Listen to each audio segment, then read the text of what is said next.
explorers, it's your adventure podcast hostess with the mostest, Katie Staples. I'm going to share my travel stories, tips, and tricks for exploring and creating unforgettable experiences and memories. Find me on Instagram at the.great.escape.podcast so you can follow along and I can hear from you.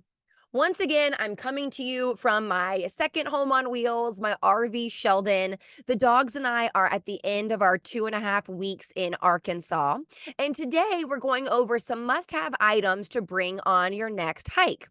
Whether this is a quick out and back, whether it's a strenuous loop in the wilderness, or you're backpacking for a few days, these tips will help make sure you have everything you need.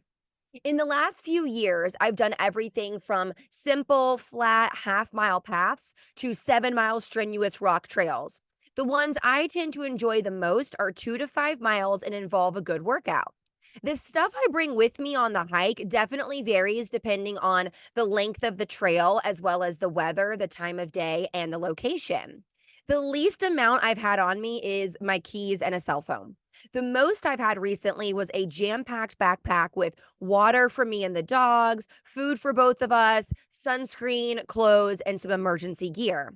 Years and years ago, I would do overnight hikes with my dad that involved giant backpacks with our sleeping gear, camping stove, and days of food. I've lumped all of your hiking must haves into 9 categories. Number one is easily one of the most important, your navigation tools.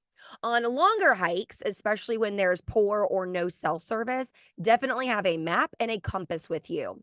When I was in Guadalupe Mountains National Park last summer, one trail turned into a rock wash that you hiked up through, and I didn't pay attention to where the trail connected to the rock wash. So on the way back down, I had no idea if I had gone too far or not far enough to get back on the trail. Fortunately, that rock wash would eventually, after a few miles, spit me out somewhere in the direction of the trailhead and where my RV was. So I didn't panic too much. However, my dog Molly was with me on that trip, and she had to stay back in the RV. We were dry camping, so no electric hookup, and the RV would eventually become dangerously hot inside if I weren't back within a few hours to turn on the generator and the AC. I knew generally where the trail was, so I climbed up the hillside in pretty thick brush. Lord knows how many snakes, scorpions, and spiders I might have just barely passed doing that. And within about 20 minutes, I was back on the right trail.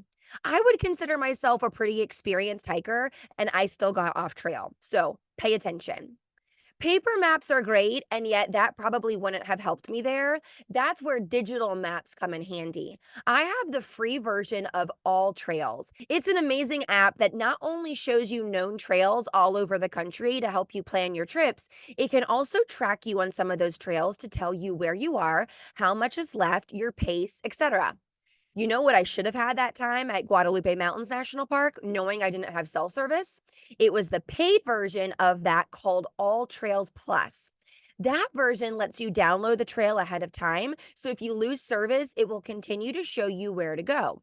Just FYI, anything using your location like a GPS or a tracker app will use up your phone battery at a pretty fast rate. So have it fully charged and bring an external battery. I like this one that can be recharged from solar, and it takes a long time to do so. Sometimes I take a picture of the trail I'm about to do on the trailhead sign or in a map so I know what turns to expect. That way, if I come to a fork in the road, I can quickly reference the picture even if I don't have cell reception. That really came in handy in Yellowstone, where a lot of their trails have zigzagging paths. Something that will vary wildly based on the direction of your hike is number two, your pack. I mean, one time in Arches, I did such a short, easy trail that I brought my keys and my phone in my pockets and I carried my water bottle. Most of the time, though, I have with me at least a small day pack. It's usually just my drawstring gym bag. Yesterday, I did an easy, flat 4.8 mile lakeshore trail with the dogs at Table Rock State Park. It was paved and you basically couldn't lose the trail, and it took us less than an hour and a half. So all I had was Ziploc baggies with some snacks, more about that later, water for me and their dogs, their bowl, and chapstick. That all fits in here pretty easy and it's very lightweight. When I do a longer and more strenuous hike, I'll bring my North Face backpack.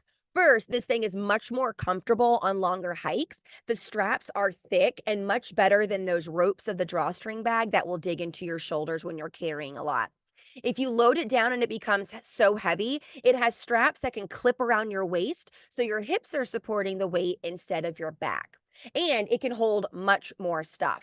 So, usually in the big pocket, I'll hold mine and the dog's water, our extra clothes, my selfie stick, and some heavier things like that. Don't you judge me about the selfie stick, okay? It is hard out here taking some pictures of the amazing backgrounds by yourself with my little arms. In the middle pocket, I keep my snacks, and in the small pocket in the front, I'll keep chapstick, a key, band-aids, etc. The front mesh pocket is where I leave their collapsible dog bowl. And then if I'm carrying a smaller water bottle, a park map, my phone, I can keep those in the side pockets that are really easily accessible. Sometimes people choose to bring a hydration pack, which is basically just a pretty outside with a water bladder on the inside and a straw. If you don't mind carrying your phone, your keys, your map, etc., and you're not bringing any snacks or emergency supplies, there you go. And I don't personally do this just because I like to bring a lot of extra things just in case. Of course, if you're doing overnighters, you'll opt for a much larger, probably 50 plus liter backpack. These are designed to carry items at and above your shoulder blade level. With the internal frame backpacks, the heaviest items should go right in between your shoulder blades, basically in the middle of the pack. The external frames are designed to carry the heaviest stuff on top. Almost always, your sleeping bag goes in the bottom section, and you roll up your sleeping mat and strap it below. Number three could be the most important thing to bring on a hike: water. The amount of water you should drink on a hike will depend on the temperature, altitude, distance, activity level, and exposure. The longer the hike, the hotter the temperature, the more exposed to sun you are, the higher in elevation, and the more strenuous the hike, the more water you'll need. Duh. A general rule of thumb is half a liter of water per hour. That's about 17 ounces or just over 2 cups. It's always better to bring more than you anticipate needing. Last year, I hiked the Peekaboo and Navajo Loops in Bryce Canyon. It was about 4 miles and closer to the heat of the day, and I was comfortable with how much water I had. Well, somewhere in the middle, I came across a guy that had been running the trail the opposite direction. And as soon as he came to some shade, which is extremely rare on that trail, he fell to the ground breathing hard. He was okay, just very out of breath and definitely hot and dehydrated. He had no shirt on, no water, no pack. I mean, homeboy was out here in July in the sun without clothes and water. I offered him some of my water, which he accepted. And I was happy to do that for him, and it definitely cut into my supply. So bring extra. You never know what will happen. If it's hot and you stop sweating or you haven't peed in hours, you are dehydrated. Keep drinking even when you don't feel thirsty. Reminder that if you bring Fido, make sure you have enough for them. A general rule of thumb is 8 ounces or 1 cup of water per hour for your medium sized dog. I also carry their collapsible bowl that doesn't take up much room at all. And if they leave any water left in it, I pour it on their back just to help cool them off. Then I can collapse it back and easily store it in my pack. For the much longer trips, especially overnighters in the wilderness, I highly suggest you get a small water filtration device like a life straw. That way, if you'll need more water on your trip than you can carry, you can safely drink from natural sources of water. PSA: always opt for clear, flowing water over anything stagnant. We talked about water, so let's now shift to hiking must have number four: food. You're probably assuming that you are bringing snacks along to keep you energized. You're right, and the right snacks can also keep you hydrated. Salty snacks will help your body retain moisture, so eating these before and during your hike is important, especially when you're anticipating a lot of sweating. Think trail mix, peanut butter crackers, jerky, pretzel crisps, nuts, and granola. There are also so many energy products out there like gels, chews, and bars. I've used several of the chews and gels during half marathons before. Typically, you eat one of these pieces every hour that you're doing strenuous activity. People also opt for dried fruit. I like fresh apple slices to quench my thirst and fresh bananas. Just make sure you pack out all of your trash. Usually, I have a few different kinds of snacks in Ziploc bags. Those are easy enough to just keep in your bag until you're back. One time, I definitely brought a pizza Lunchables to hike the Narrows in Zion. And so I also had an empty plastic grocery bag as a trash bag for everything when I was done. I trust you're all checking the weather before you go hiking and camping. And there are plenty of places on Earth that have extremely unpredictable or quick changing weather. Hiking must have five is weather appropriate clothes. No matter what the weather is, invest in moisture wicking clothes. These materials quickly move any moisture from the inside of the fabric to the outside, and they're quick drying. This is your polyester and your nylon, not cotton. I almost always have nylon athletic shorts when it's warm enough. And yet, do I hike in a cotton t shirt a lot? Heck yes, I do. They are comfortable and I have dozens of them from kickball leagues and such. However, I also break out the polyester dry fit stuff when I know I'm going to be sweating. When it's colder, I have on lycra or polyester leggings, sometimes under an additional layer. Please, oh, please take temperature into consideration. When it's cold, you best have that hat, some gloves, even thermal underwear. Wear layers so if you start to get warm after a while, you can remove some so you don't start sweating. If you do sweat during a hike, make sure you change into fresh, dry clothes as soon as possible. Any moisture left in them will get cold and can cool you down too much. My coldest hike recently was probably in Yellowstone. It was mid October and had just snowed. I had on like three layers up top, two layers on the bottom, two pairs of socks plus my duck boots, a hat, a scarf wrapped around the lower half of my face, and my big hunting jacket. I had gloves on with hand warmers in my pockets, and that was pretty comfortable, especially when walking around the geysers and the steam vents. Did you know that heat kills more hikers in the US than any other weather event, including hurricanes, floods, and extreme cold? When you get hot and fatigued, you're going to start hiking slower, take longer, and lose moisture, breathing out of your mouth and sweating. I highly recommend starting your hikes as early in the day as possible to be done by the heat of midday.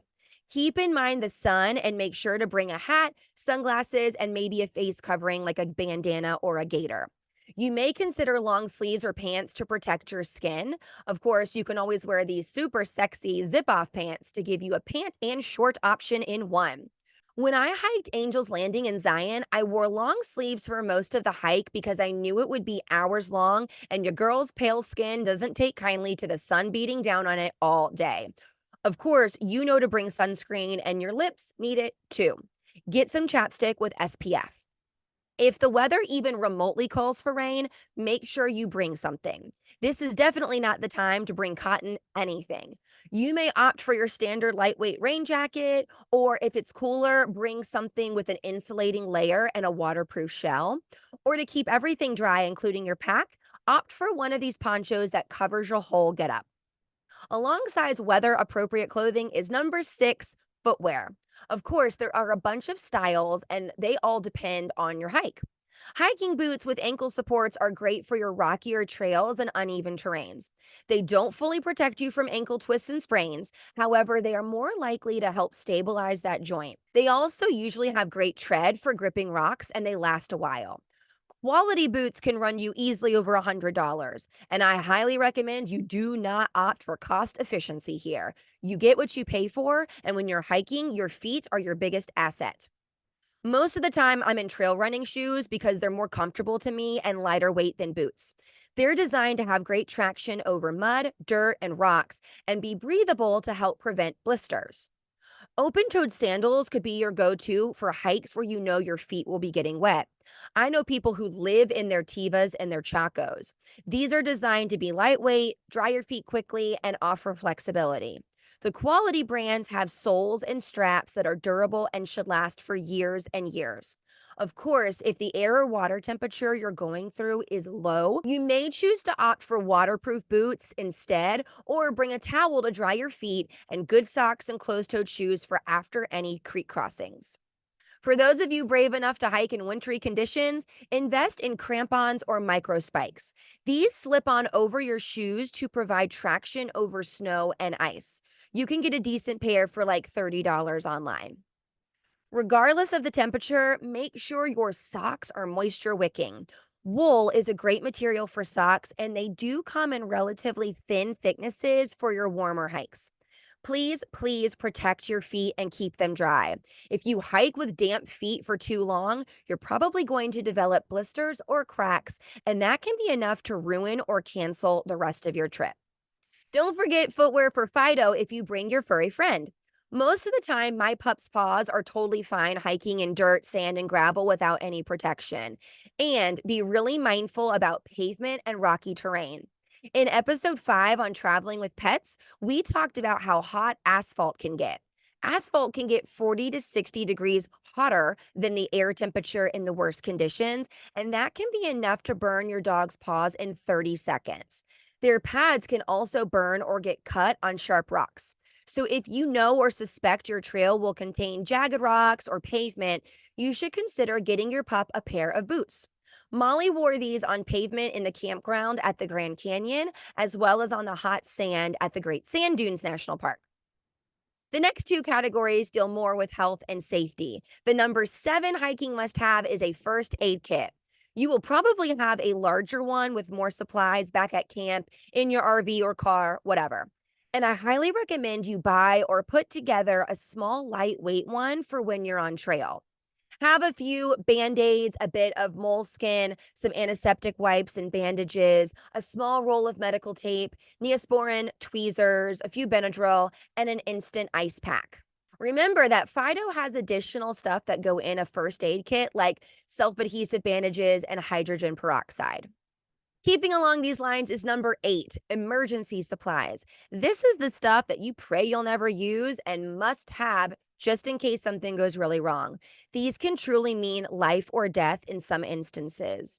God forbid you get lost on or off the trail, or maybe you get wet and the temperature drops too low. You're going to get to make a fire.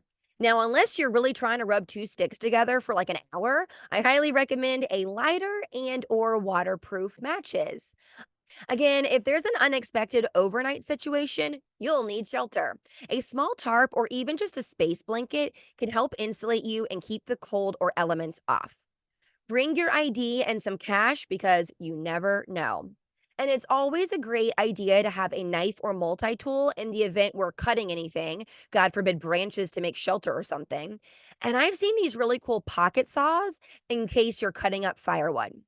Of course, a whistle is great in the event you get lost and need to blow 3 times and hug a tree and wait for help, like the Girl Scouts taught me. Some outdoorsy backpacks have one built in.